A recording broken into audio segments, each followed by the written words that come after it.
પૈસા ના મળે. મુખ્યમંત્રી શ્રી રૂપાણી સાહેબ, હોમ મિનિસ્ટર સાહેબ, મીડિયાથી બધાથી હું એક જ માંગ કરું છું કે ન્યાય મળે. આમાં કોઈ હિન્દુ મજહબ, મુસ્લિમ મજહબ, ઈસાઈ મજહબ એનું કંઈ લેવું દેવું નથી. મજહબ પહેલા આપણે એક માનવી છે અને બીજી કોઈ આયશા ના મળે, બસ હું એ ચાહું છું. બીજી બેટીઓ જે બચી છે એને આયશા ના બનવા દો. બસ આટલું જ હું માંગ કરું છું, બીજું કશું માંગ નથી કરતો. હવે હું બધું મારું કહેવું જફરભાઈ સાહેબ મારા વકીલ કહેશે, એનાથી વધારે મારે કશું નથી કહેવું. मैंने मांग कर दी ना मैडम, मैंने बोल तो दिया. बस सरकार के पास से ये मुझे बस न्याय दिलाओ, दूसरी बेटियों को बचाओ. मेरी बेटी तो मुझे नहीं मिलेगी, लेकिन उन जालिमों को ऐसी सजा दो कि कोई पति अपनी बीवी को इस तरह से उकसावे नहीं कि वो आत्महत्या करे जिस तरह मेरी बेटी ने कर दी. किसी फेक आयशा की कहानी नहीं है. बस हजारों जो दहेज के नाम पर लड़कियां, कितनी लड़कियां ना जाने कुर्बान हो गई. ये उन सब आयशा के लिए इंसाफ की लड़ाई है और आगे कभी कोई आयशा ना हो, इसलिए हम सबको मिलकर इस इंसाफ की लड़ाई लड़नी है और ये कुप्रथा जो है दहेज नाम की उसको बंद करवाना है. वो सब मेरे वकील साहब बताएंगे. मैंने अभी कुछ तक कहना था, मैंने कह दिया. लियाकत अनवर भाई को अभी तक 1.5 लाख रुपए रोकड़े दे दिए हैं और उसके बावजूद भी लियाकत अनवर भाई की और आरिफ भाई की और उनके फादर बाबू खान की कांस्टेंट डिमांड थी कि पैसा दो और पैसा देते नहीं थे ये, तो उनकी छोकरी को मारता था. एक बार का ऐसा बना हुआ कि छोकरी प्रेग्नेंट थी और अनवर भाई घर पे आए थे और उन्होंने पैसा मांगा. आरिफ भाई घर पे आए थे, उन्होंने पैसा मांगा. इनने पैसा देने का ना बोला तो आरिफ खान ने इनकी बेबी जो मरनार है छोकरी आयशा, उसको मारा. उसका जो थी प्रेगनेंसी वो मिस कैरेज हो गया, उसे क्लियरेंस कराना पड़ा. नहीं, एक मिनट के लिए मैं एडवोकेट शेख हूँ, मुनीर शेख. आज मीडिया मैक्सिमम तादाद के अंदर एक बच्ची के मरण अवसर के ऊपर आया है, तो ये मीडिया पब्लिसिटी के लिए आया है. तो मीडिया ने इससे पहले कभी ये महिला पुलिस स्टेशन के अंदर कोई आरटीआई की है कि पुलिस स्टेशन के अंदर जो कंप्लेन आती है उसमें से कितनी कंप्लेन के अंदर पुलिस 498 के ऑफेंस लॉन्च करती है. पुलिस तो सिर्फ ये एक कहानी बनाती है कि અરજદાર આયા છે, એનો જવાબ લીધો છે અને વધુ સલાહ આપી છે કે કોર્ટ કામગીરી કરશે. તો આજે આટલા મીડિયાના 50 માણસો ભેગા થયા છે. તો મીડિયાએ આ મરણ અવસર ઉજવવા માટે ભેગા થઈ ને એક વિષય બનાવ્યો છે. તો શું એના પહેલા મીડિયાએ કોઈ એવી તફસીસ કરી છે, કોઈ એવી કહાની બનાવી છે કે પોલીસ કેમ આવા પગલા લેતી નથી? મર્યા પછી આપણે ભેગા થયા છે, મર્યા પછી ઇન્સાફ લેવા માટે આવ્યા છે, મર્યા પછી રજૂઆત કરવા માટે આવ્યા છે. મર્યા પહેલાની કહાનીનું શું? આજે એવા ઘણા બધા કેસો પોલીસ સ્ટેશનમાં પેન્ડિંગ છે, ઘણી બધી અરજીઓ છે, ઘણા બધા કેસો છે. પોલીસ એવા લોકોની ફરિયાદ કેમ લે છે જે વગવાળા છે, અથવા એવા જ કેસો કેમ નોંધે છે કે જે લોકો પાછળથી કોઈ સપોર્ટ લઈને આવે છે? આજે અમારા મિત્ર જેવાની છોકરીઓ બાબતે એમણે અરજીઓ કરી, કોર્ટમાં જાય છે, મહિના 2 મહિનાની તારીખ પડે છે, પછી આપણે આંસુ પાડવા, રડવા. What is this? કેમ આગળ આપણે એવા વિષયો નથી બનાવતા? સરકારે કાયદો બનાવ્યો કે 498 નો અમલ કરીશું, દહેજ પ્રતિબંધક ધારો બનાવ્યો. હા બોલો. તો નહીં, તો તમે ભાઈ મારો એવો કેવું છે કે તમે અત્યારે મીડિયા તરીકે એવું તો રજૂઆત કરો કે જે પેન્ડિંગ કેસો છે, પેન્ડિંગ કેસોનું શું? બોલો. સબ્જેક્ટ તો આ જ છે ને યાર. બોલો. હા ચલો પૂછો. ડિમાન્ડ એક જ છે કે જે તોમતદાર છે, જે એબ્સકોન્ડિંગ છે એ તાત્કાલિક પકડવામાં આવે અને તાત્કાલિક નામદાર સમય રજૂ કરવામાં આવે.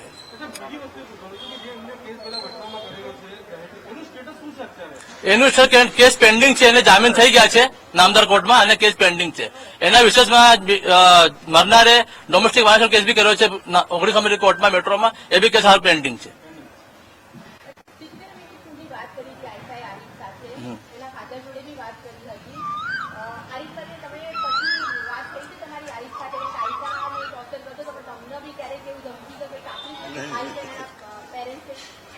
तुम्हारे को धमकी हमकी दी है?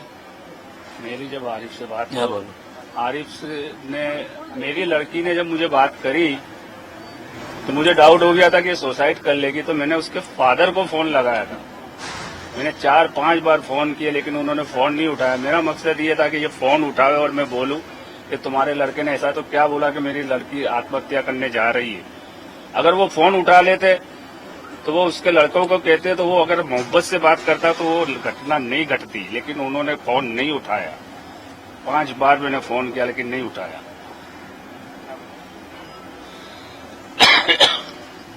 बोलो। और क्या बोलूं, मैं तो बहुत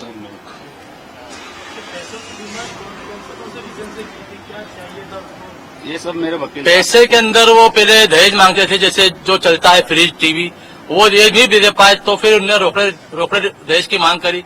और फिर एक बार वो अहमदाबाद आया और उन्होंने डिमांड करी, फिर उन्होंने उनको 1.5 लाख रुपए दिए रोकड़े। नहीं, ऐसे दहेज में चाहिए बोला हमको पैसा। ये सब प्रथा ही गलत है ना।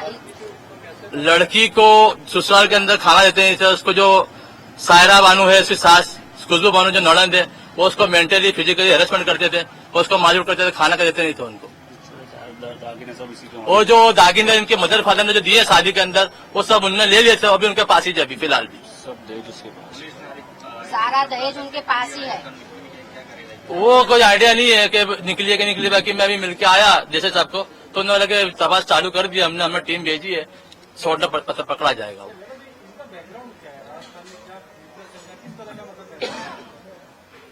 क्या करते हैं वो तो बैकग्राउंड क्या है सर, मेरी लड़की की जो सांस है ना, वो मेरी बहन की ननंद है।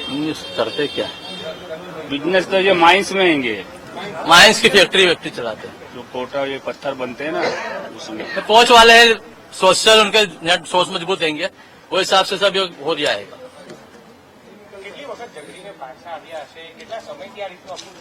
वो अपने बताओ, वो अपने बताओ। हाँ बताओ अपन डिटेल वाइज લખીને જ લાવ્યો છું। જો પ્રથમ એ 5 બારે છોકરીને અમદાવાદ લઈને આવ્યો તો આરીફભાઈ 5 બારે, ત્યારે 5 બાર 18 ત્યારે એ પ્રેગ્નન્ટ હતી। ત્યારે આરીફે આમના ફાધર પાસેથી 1.5 લાખની માંગણી કરેલી, ત્યારે અમને પૈસા આપેલા નહોતા। ત્યારે પૈસા આપણે ના પાડતા એ આરીફ છે એ આશા સાથે બાજેલો અને એને મનમાં લાગી આવતા એનો મિસકેરેજ થયેલો। ત્યારબાદ 21/7/19 ના રોજ આયશાને લાઈને અમદાવાદ મૂકી ગયો હતો અને 6 મહિના સુધી આવ્યો નહોતો તેડવા માટે। પછી 26/1/20 ના રોજ 26/1/20 ના રોજ એ આવ્યો હતો અને આમના ફાધરે ત્યારે અમને 1.5 લાખ રૂપિયા આપેલા।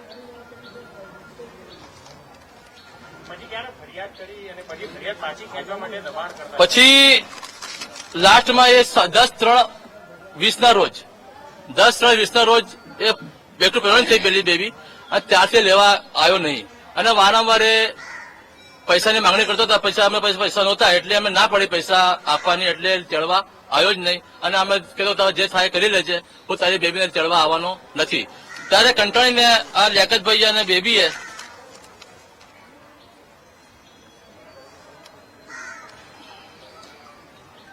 તારીખ 21/8/20 ના રોજ વટા પોલીસ 498 કાની ફરિયાદ આરીફ ખાન, બાબુ ખાન, સાયરા બાનુ અને ખુશ્બુ બાનુ આ ચારે ઉપર એફઆઈઆર લોન્ચ કરાવેલી, જેમાં આ ચારે બેલ ઉપર બેલ આઉટ થયેલા અને હાલ નામદાર કોર્ટમાં કેસ પેન્ડિંગ છે। ત્યારબાદ આ આયશા બાનુએ 19 નંબરની કોર્ટમાં, મેટ્રોપોલિટન 19 નંબરની કોર્ટમાં 32/35/20 થી ડોમેસ્ટિક વાયલન્સનો કેસ કર્યો, જે હાલ પેન્ડિંગ છે।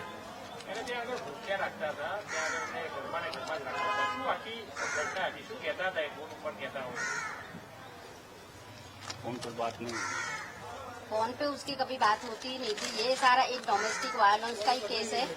इन लोगों को सिर्फ पैसों का ही इनको था। અને જે આરીફ ખાન છે એની ઓલરેડી એક ત્યાં ગર્લફ્રેન્ડ બી છે, એના પ્રેશરમાં એની સામે જ આની સાથે વાત કરતો હતો। આરીફ ખાન એની પત્નીની સામે જ એની ફ્રેન્ડ સાથે વાત કરતો હતો અને કહેતો હતો કે હું આને જ લાવવાનો છું, તો ખાલી ટેમ્પરરી છે મારી પાસે, ઇસ્પેરવિલ તરીકે।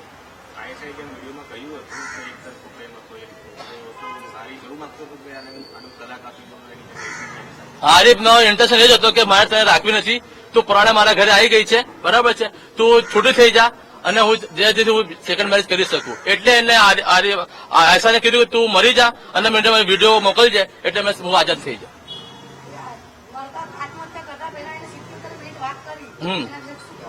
એ મેં વાંચી इंग्लिश ये पुलिस के पास है. એ પોલીસ પાસે છે અને એ મોબાઈલ સીઝ થઈને એફએસએલમાં મોકલી દીધો છે. उस इंसान को आयशा से कुछ लेना देना ही नहीं था. उस इंसान को सिर्फ पैसों से प्यार था और उसको जो जिस लड़की के साथ उसको शादी करनी थी उससे उसको निस्बत था. आयशा से उसको कोई निस्बत नहीं था. उसने सिर्फ उसको हैरेसमेंट ही किया है. उसके और उसके परिवार वालों ने सिर्फ उसके साथ हैरेसमेंट किया है, डोमेस्टिक वायलेंस किया है.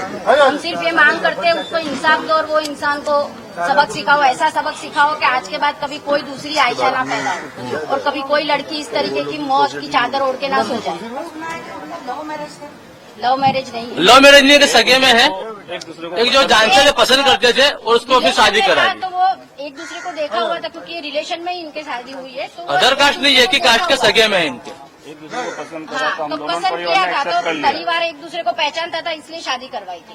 और सायरा बानो, बाबू खान और खुशबू नड़न, ये लोग वो आरिफ को सपोर्ट करते थे और उसकी कान होल्ड करते थे, उसके से वो उसको माजूर करता था. આજે અમે અહીંયા જમા થયા છે એનું મુખ્ય કારણ એ છે કે સરકાર એક સારી ટીમ પોલીસ ટીમ બનાવે અને ઇન્વેસ્ટિગેશન વ્યવસ્થિત કરે અને એક ફાસ્ટ ટ્રેક કોર્ટમાં આની ટ્રાયલ ચલાવવામાં આવે તાકે આયશાને ન્યાય મળી શકે. અમારી આ માંગ છે. આ બધા બનાવનું કારણ, આ બનાવનું મુખ્ય કારણ એક્સ્ટ્રા મેરિટલ અફેર્સ છે.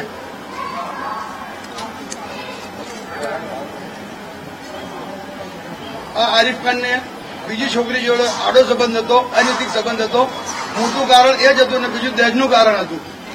અને એના કારણે આ જે દીકરી આપણી જે આપણા વચ્ચેથી આયશા ગઈ છે એને વારંવાર ટોર્ચરિંગ કરતો હતો, વારંવાર ડિમાન્ડ કરતો હતો અને એને જણાવતો હતો કે ભાઈ હું તું કોઈ સંજોગોમાં તું જા, તું મરી જા, તું બીજી છોકરીનું મારે ઘરમાં લાવ. અને એના માતા પિતા નણંદ ને લોકો પણ એને સહકાર આપતા હતા, એને સપોર્ટ આપતા હતા. આયશાને એના સાસરીમાંથી બી કોઈ સપોર્ટ નતો કરતો.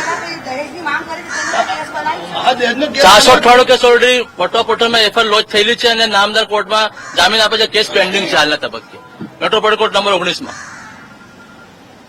अगर उस वक्त भी एक्शन लिया गया होता तो आज शायद ये नौबत ना आती. उस लड़की के सपोर्ट में अगर उस वक्त भी पुलिस उस वक्त भी मैं कौन से पर्पज में बात करते हो आप? लॉन्च एफआईआर लॉन्च की उसने पुलिस ने चारों को अरेस्ट करा और उनको कोर्ट पर रजू करा. उनकी जामीन के वक्त अभी बेल आउट है और कोर्ट केस में पेंडिंग है. हमें हमारे देश की लॉ सिस्टम पर पूरा भरोसा है, लेकिन जो लॉ सिस्टम थोड़ी स्लो है बस उस पे हमको एतराज है. क्योंकि कितने केस पेंडिंग हो जाते हैं, कितने केस पड़े हैं, ऐसे हजारों केस.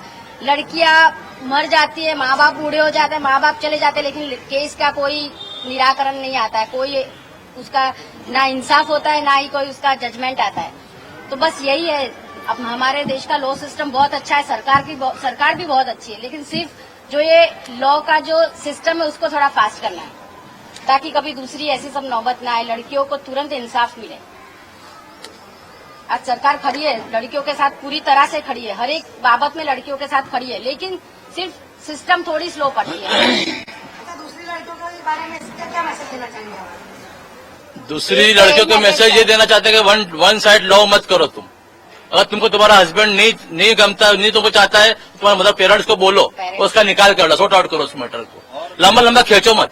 पेरेंट्स को भी ये मैसेज देना चाहते हैं कि वो अपने बच्चों के लिए घर वापसी का दरवाजा खुला रखे ताकि कोई ऐसा कोई रास्ता नहीं निकले. क्योंकि कानून पे भरोसा रखे, कानून लड़कियों के साथ रहता है, कानून कायदे पे लेता है. तो कोई भी ऐसा कदम ना उठावे. ये हम दूसरे लोगों को मैसेज दें. और लड़कियों को भी इतनी इंडिपेंडेंट बनाओ कि कभी ये मजबूर ना हो जाए इन लोगों के ऐसे दरिंदों के सामने झुकने के लिए. तो लड़कियों को इंडिपेंडेंट बनाओ, उनको मजबूत बनाओ, मेंटली मजबूत बनाओ. और माँ बाप हमेशा उन लोगों के साथ मेंटली साथ रहे कि हम हैं तुम्हारे साथ. बस उस तरीके से लड़कियों को सपोर्ट दो कि लड़कियां कभी कोई ऐसा मजबूरी में ऐसा कोई गलत कदम ना उठाए. दो मिनट रिजल्ट तुम्हें बताई दे. ये मैं पार्ट क्लियर करूँ चाह लेने तो तुम रिजल्ट बताई दीजिए. पास हुई है ना? आप भी फाइनल हो जाती, एमए फाइनल हो जाती, पीएचडी करनी थी उसको.